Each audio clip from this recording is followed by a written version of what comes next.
عقیدہ رکھنا اس پر لازم نہیں، لیکن عمل کو واجب کرتی ہے خبر واحد کی طرح، اس لیے کہ ہے اجماع، تو اصل کے اعتبار سے قطعی اور یقینی ہے، لیکن چونکہ سابقہ میں اس میں اختلاف گزرا ہے، اس لیے جب اختلاف اس میں گزرا ہے تو یہ خبر واحد کی طرح ہے، خبر واحد کی طرح ہے۔ جی نہیں،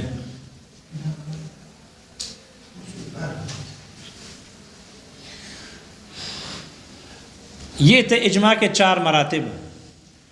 اب اگر اجماع صحابہ میں ہوا ہے لیکن وہ اجماع ہم تک منتقل ہو کے، جیسے صحابہ کا اجماع ہے قطعی ہے، اصل کے اعتبار سے قطعی ہے، لیکن ہم تک جب وہ اجماع منتقل ہو کے آئی ہے وہ بھی تواتر ہی کے ساتھ آ گئی،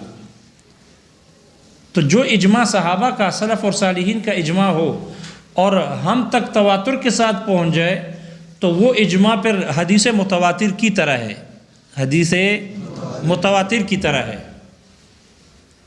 اور صحابہ کا اگر اجماع ہوا ہے اور وہ اجماع ہم تک تواتر کے طریقے سے نہ پہنچے بلکہ آحاد کے طریقے سے پہنچے، خبر واحد کے طریقے سے پہنچے، انفرادی طور پر فرد کے ذریعے پہنچے، تواتر تک نہ پہنچے، تو پھر یہ اجماع خبر واحد کی طرح ہے تو اجماع ہے، لیکن ہم تک چونکہ پہنچی ہے خبر واحد سے، اخبار آحاد سے، اس لیے یہ اجماع خبر واحد کی طرح ہے،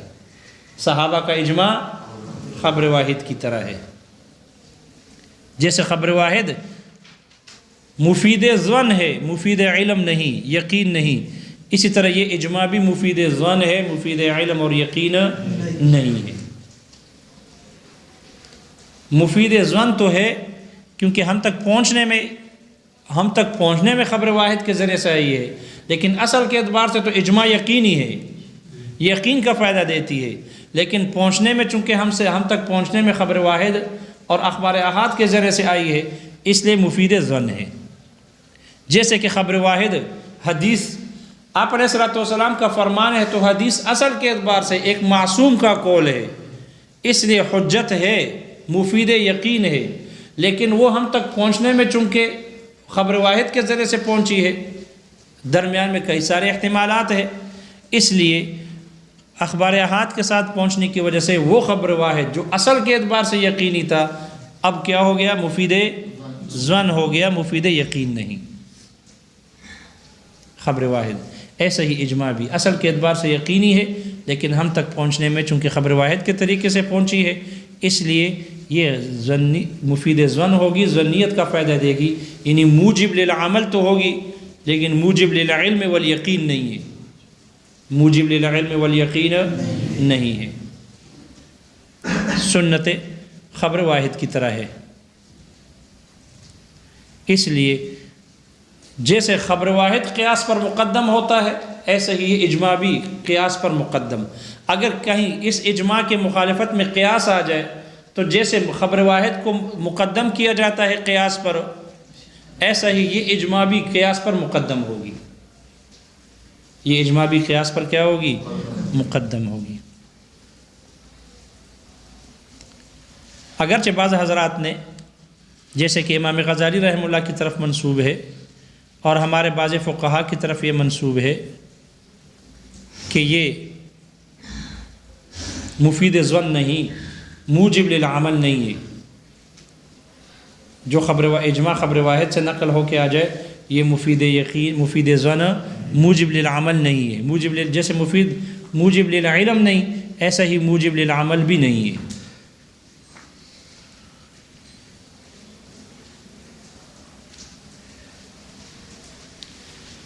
یہ اجماع کے ہم تک منتقل ہونے کی 2 ہی صورتیں تھیں، خبر تواتر کے ذریعے سے ہو یا خبر واحد کے ذریعے سے ہو۔ اگر تواتر کے طریقے سے اجماع منتقل ہو کے آ جائے تو وہ حدیث متواتر کی طرح ہے، اور اگر آحاد کے طریقے سے نقل ہو جائے تو وہ حدیث خبر واحد کی طرح ہے۔ خبر مشہور کی مثال نہیں دی، ایسا نہیں کہا کہ یہ اجماع خبر مشہور کی طرح ہے، اس لیے کہ خبر مشہور اجماع میں ہو ہی نہیں سکتا، کیونکہ مشہور تو وہ ہوتا ہے نا، حدیث مشہور وہ ہوتی ہے کہ جو نبی علیہ السلام کے زمانے میں جب حدیث پیدا ہو جائے اس وقت نقل کرنے والے راوی کی تعداد 1، 2 شہرت تک پہنچے، تواتر تک نہ پہنچے، تو اگر قرن اول میں اس کی تعداد کم ہو، پھر قرن ثانی اور ثالث میں تعداد بڑھ جائے، تواتر تک پہنچ جائے، تو پھر وہ ہوتی ہے کیا؟ خبر مشہور۔ لیکن چونکہ نبی علیہ السلام کے زمانے میں اجماع تو طے نہیں، آپ علیہ السلام کے بعد میں اجماع ہوا، تو صحابہ کے اس دور میں اجماع سب کا اتفاق تھا، اس لیے مشہور تو نہ ہوا نا۔ مشہور تو ہے کہ صحابہ کے زمانے میں ایک کا دکا افراد نقل کرے، بعد میں اس کی کثرت ہو جائے، اور چونکہ یہاں پر صحابہ کے زمانے ہی میں یہ شہرت پا گیا، اجماع ہو گیا، سب کا اتفاق ہوا، اس لیے مشہور نہیں بن سکتا، یا تو تواتر کے طریقے سے ہوگا اور یا خبر واحد کے ذریعے سے ہوگا۔ آیا اجماع کے لیے یہاں مصنف نے ذکر نہیں کیا، لیکن آیا اجماع کے لیے داعی کا ہونا ضروری ہے یا نہیں ہے؟ اجماع کے لیے کوئی چیز سبب اور باعث کا بننا ضروری ہے، یا خود بخود اللہ تعالیٰ مجتہدین کے دل میں الہام کر دیتے ہیں کہ اس مسئلے میں اتفاق کرنا چاہیے، اور پھر اللہ تعالیٰ ان مجتہدین میں اس اجماع کی صلاحیت ڈال دیتے ہیں، ان میں صلاحیت پیدا کر کے وہ سب اتفاقاً کسی ایک مسئلے پر اتفاق کر کے جمع ہو جاتے ہیں، اور ایک مسئلے پر اتفاق پر اجماع ہو جاتی ہے، یا نہیں، بلکہ مجتہدین کے لیے اجماع کے لیے کسی باعث اور سبب کا ہونا ضروری ہے۔ اس میں اختلاف ہے، بعض حضرات کہتے ہیں کہ نہیں، کوئی سبب اور کوئی باعث نہیں ہوتا، بس اللہ تعالیٰ جس مسئلے میں مجتہدین کا اتفاق کرنا چاہتے ہیں تو مجتہدین میں ایک داعیہ پیدا کر دیتے ہیں اور ان میں صلاحیت پیدا کر دیتے ہیں، وہ اکٹھے ہو جاتے ہیں، ایک مسئلے پر اتفاق کر لیتے ہیں، اجماع ہو جاتی ہے۔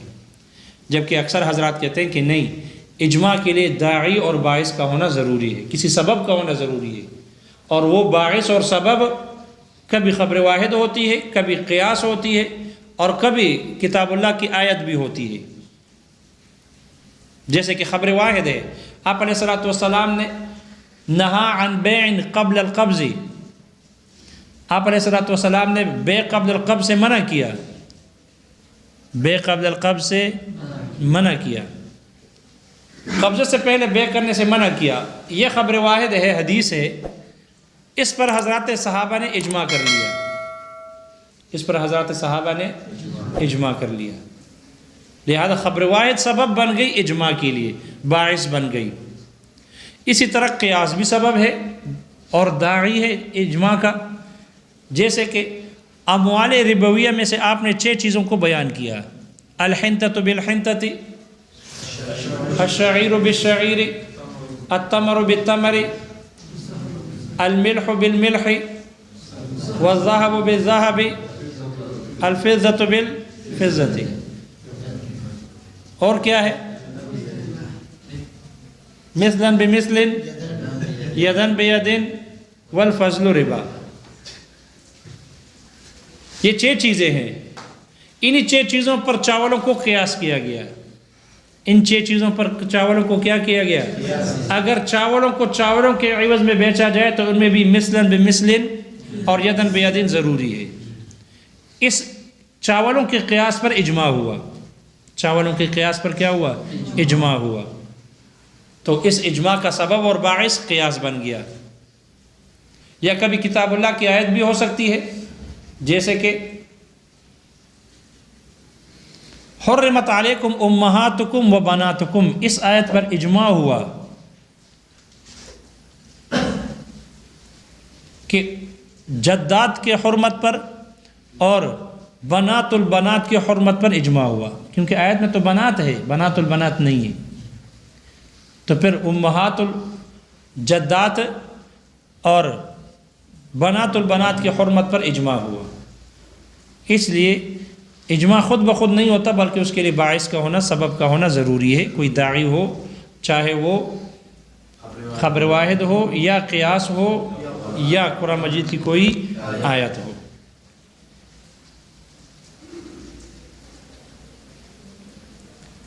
صحابہ کا اگر اختلاف ہو جائے کسی مسئلے میں اور 2 قول وجود میں آ جائے یا 3 قول وجود میں آ جائے،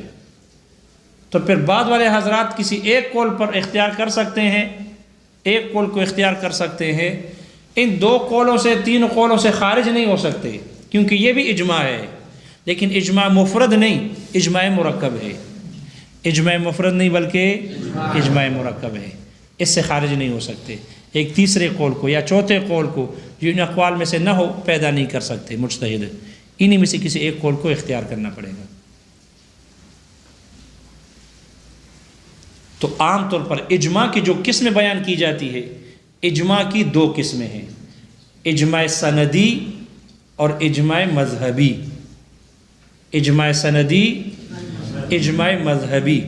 اجماع سندی وہ اجماع ہے کہ جس میں تمام حضرات مجتہدین کا کسی حکم شرعی پر اتفاق ہو، تمام حضرات مجتہدین کا کسی حکم شرعی پر اتفاق ہو۔ پھر اس اجماع سندی کی چار قسمیں ہیں، چار مراتب جو اجماع کے گزر گئے، یہی چار اقسام ہیں اس اجماع سندی کی۔ تمام صحابہ کا نصاً اجماع ہو، اتفاق ہو، بعض کے صراحت کے ساتھ اور بعض کی خاموشی کے ساتھ ہو، جیسے اجماع سکوتی، اور یا تابعین اور تبع تابعین والے حضرات اجماع کر لے ایسے قول پر کہ جس میں صحابہ میں اختلاف نہ گزرا ہو، اور چوتھا یہ کہ تابعین اور تبع تابعین کا اتفاق کر لینا ایسے قول پر کہ جس میں اختلاف گزرا ہو۔ یہ چار مراتب جو ہے، چار اقسام ہے جو اجماع سندی کی ہے۔ دوسری قسم ہے اجماع مذہبی۔ اجماع مذہبی اس اجماع کو کہتے ہیں جس میں بعض مجتہدین کسی حکم شرعی پر اتفاق کر لے، بعض مجتہدین کسی حکم شرعی پر اتفاق کر لے، وہ ہے اجماع مذہبی۔ اجماع مذہبی کی بھی دو قسمیں ہیں، اجماع مرکب اور اجماع غیر مرکب۔ اجماع مرکب وہ اجماع ہے کہ جس میں مجتہدین کی آراء کسی ایک حکم پر اکٹھے ہو جائے، مع اختلاف العلت، مع الاختلاف فی العلہ، علت میں اختلاف کے ساتھ۔ جیسے نقض وضو ہے، نقض وضو کا سبب قے بھی ہے اور مس المرأہ بھی ہے۔ نقض وضو ٹوٹ جاتا ہے اگر کوئی آدمی قے کر لے عندنا، اور وضو ٹوٹ جاتا ہے اگر کوئی آدمی مس مرأہ کر لے، عورت کو ہاتھ لگا دے بلا حائل کے، تو وضو ٹوٹ جاتا ہے عند الشوافع۔ نقض وضو پر اتفاق ہے لیکن علت میں اختلاف ہے، ہمارے ہاں علت قے ہے اور ان کے ہاں مس مرأہ ہے۔ یہ ہے اجماع مرکب۔ اور اجماع غیر مرکب کہ جس میں مجتہدین کی آراء کسی ایک حکم شرعی پر متفق ہو اور علت میں بھی اتفاق ہو، علت میں بھی اتفاق ہو، جیسے کہ نقض وضو من الاستحاضۃ، استحاضہ سے وضو کا ٹوٹ جانا، بالاتفاق وضو ٹوٹ جاتا ہے۔ اور وضو کیوں ٹوٹتا ہے؟ استحاضہ کی وجہ سے۔ وضو کے ٹوٹنے پر اتفاق ہے اور علت استحاضہ یہ بھی متفقن علیہ ہی ہے، اس کو کہتے ہیں اجماع غیر مرکب۔ دیکھو کتاب میں ثم اجماع من بعد الصحابۃ، پھر ان لوگوں ان حضرات کا اجماع ہے جو صحابہ کے بعد ہے رضوان اللہ علیہم اجمعین، علی حکم ایسے حکم پر لم یظہر فیہ قول جس میں کوئی قول ظاہر نہ ہوا ہو، قول من سبقہم ان حضرات کا قول جو ان سے پہلے گزرے ہیں، مخالفاً مخالفت کرتے ہوئے، مخالفت میں، ثم اجماعہم علی قول، پھر یہ بعض صحابہ کے بعد والے حضرات کا اجماع کر لینا علی قول ایسے قول پر سبقہم فیہ مخالف کہ جس میں ان میں سے پہلے مخالفت کرنے والے گزرے ہیں۔ فقد اختلف العلماء فی هذا الفصل، علماء نے اس فصل میں اختلاف کیا ہے اس اجماع میں۔ فقال بعضهم، ان میں سے بعض حضرات نے کہا هذا لا يكون اجماعا، یہ اجماع نہ ہوگی، کیوں؟ لأن موت المخالف لا يبطل قوله، اس لیے کہ مخالف کے مرنے سے اس کا قول، مخالف کا مرنا اس کے قول کو باطل نہیں کرتی۔ وعندنا، اور ہمارے ہاں، اجماع علماء کل عصر، ہر زمانے کے علماء کا اجماع، حجت، یہ حجت ہے، فیما، ان میں بھی، ان اقوال میں بھی، سبق فیہ الخلاف، جس میں اختلاف گزرا ہو، وفیما، اور ان اقوال میں بھی، لم یسبق، جس میں اختلاف نہ گزرا ہو، لیکنہ فیما لم یسبق فیہ الخلاف، لیکن ان اقوال میں کہ جن میں اختلاف نہیں گزرا، بمنزلۃ المشہور من الحدیث، وہ حدیث مشہور کی طرح ہے، وفیما سبق فیہ الخلاف، اور ان اقوال میں اتفاق اور اجماع کر لینا کہ جس میں اختلاف گزرا ہے، بمنزلۃ الصحیح من الاحاد، وہ احاد میں سے صحیح حدیث کی طرح ہے، یعنی خبر واحد کی طرح ہے۔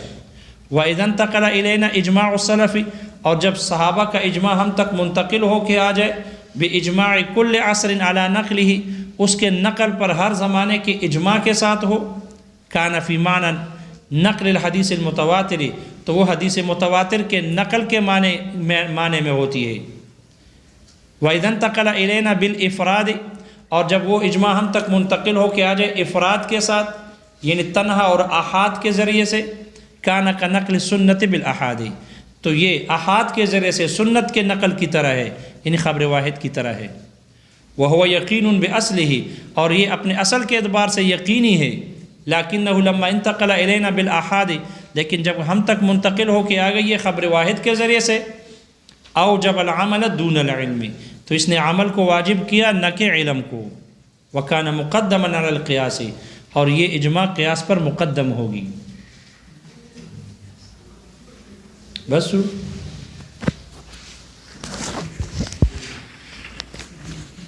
اجماع کی ایک قسم اور بھی ہے، اجماع کی یہ جو اجماع مرکب میں سے بنی ہے، اجماع مرکب میں سے، اس کو کہتے ہیں عدم القائل بالفصل۔ شاشی میں کسی نے اگر پڑھی ہو تو پڑھی ہے، عدم القائل بالفصل، وہ عدم القائل بالفصل ایک قسم وہ بھی بنتی ہے اجماع کی۔